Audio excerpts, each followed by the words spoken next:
আসসালামু আলাইকুম everyone, welcome back to my channel. আশা করছি সবাই ভালো আছেন। হাজির হয়ে গেলাম আরও একটি নতুন রেসিপি নিয়ে। ঈদে কম বেশি সবাই কিন্তু আমরা ডেজার্ট তৈরি করে থাকি, আর অনেক ডেজার্ট তৈরি করতেই প্রয়োজন হয় কনডেন্স মিল্কের। তবে এবার আর কনডেন্স মিল্কটা আপনাদের দোকান থেকেই কিনতে হবে না, কারণ আজ আমি আপনাদের তৈরি করে দেখাবো হুবহু দোকানের মতোই কনডেন্স মিল্ক। চলুন তবে শুরু করে নেওয়া যাক।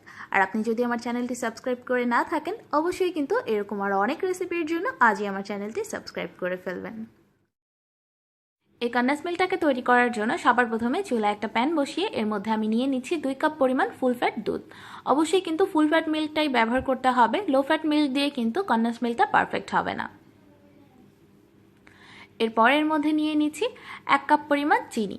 এই সব কিছুর পরিমাণ কিন্তু সেম রাখতে হবে যদি আপনি দোকানের মতোই টেস্টটা চান, অর্থাৎ যে কাপ দিয়ে আপনি দুধটাকে মেপে নেবেন সেই কাপ দিয়েই চিনিটাকে মেপে নেবেন। এবার চুলার আঁচটা লোয়ার মিডিয়ামের মাঝামাঝি দিয়ে খুব ভালোভাবে নেড়ে চিনিটাকে আমি গলিয়ে নিচ্ছি। চিনিটা গলে যাওয়ার পরে দেখুন দুধটাকে কতটা পাতলা লাগছে। এবার এই দুধটাকে জাল করতে হবে ততক্ষণ পর্যন্ত যতক্ষণ না দুধটা খুব ভালোভাবে টেনে গিয়ে প্রায় অর্ধেক হয়ে যাচ্ছে। আর অবশ্যই কিন্তু এই পুরো সময়টা কিছুক্ষণ পরপর দুধটাকে নেড়ে দিতে হবে যাতে দুধের উপর কোনো ধরনের সর না পড়ে। যদি দুধটার উপরে সর পড়ে তাহলে কিন্তু কনডেন্স মিল্কটা একদম স্মুথ হবে না, দানাদার থেকে যাবে।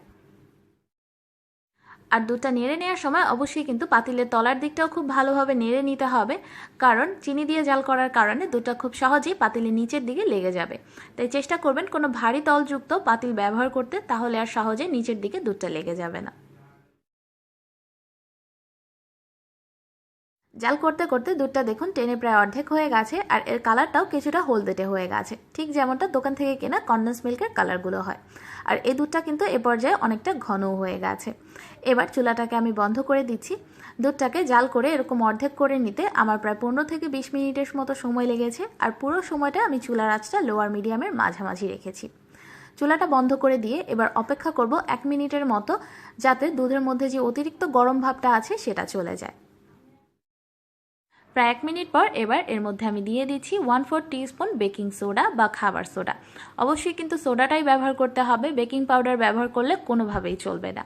আর এর মাপটা কিন্তু খুবই ইম্পর্টেন্ট, যদি বেশি দিয়ে ফেলেন তাহলে অনেক বেশি আঠালো হয়ে যাবে, আর যদি কম হয়ে যায় সেক্ষেত্রে অনেক বেশি পাতলা থেকে যাবে। তাই অবশ্যই কিন্তু মাপটাকে ঠিক রাখতে হবে। আর আপনাদের কাছে যদি 1/4 টিস্পুনের চামচটা না থাকে সেক্ষেত্রে আপনারা আধা চা চামচ নিয়ে সেটাকে অর্ধেক করে নিলেই 1/4 টিস্পুন হয়ে যাবে। সোডাটা দেওয়ার পর খুব দ্রুত এটাকে অনবরত নাড়তে থাকতে হবে, কোনোভাবেই নাড়া বন্ধ করা যাবে না।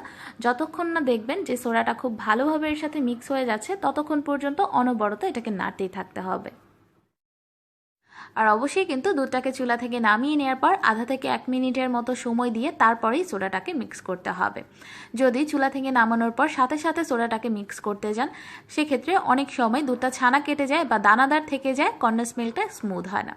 দেখুন আমি সোডাটাকে খুব ভালোভাবে মিক্স করে নিয়েছি। এবার অপেক্ষা করব এই কনডেন্স মিল্কটা পুরোপুরি ঠান্ডা হয়ে যাওয়া পর্যন্ত।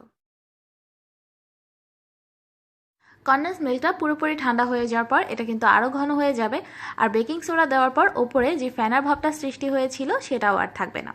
এবার কনডেন্স মিল্কটা আমি একটা বাটিতে ঢেলে নিচ্ছি।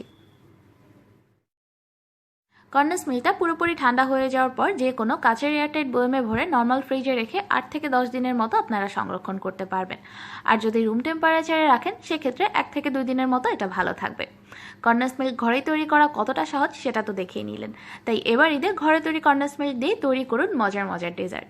আশা করছি আজকের রেসিপিটি আপনাদের ভালো লেগেছে। এই রেসিপিটি ভালো লাগলে লাইক কমেন্ট শেয়ার করতে একদমই ভুলবেন না। আজ এই পর্যন্তই, সবাই ভালো থাকবেন, আমার জন্য দোয়া করবেন। আল্লাহ হাফেজ।